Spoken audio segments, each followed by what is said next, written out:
News Khammam. District Collector Divakara said that the construction works of the Killa ropeway should be accelerated and completed as per the stipulated schedule.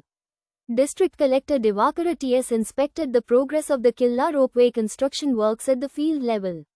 Speaking on the occasion, District Collector Divakara stated that the ropeway construction works are not progressing at the expected pace and suggested that the speed of works should be increased.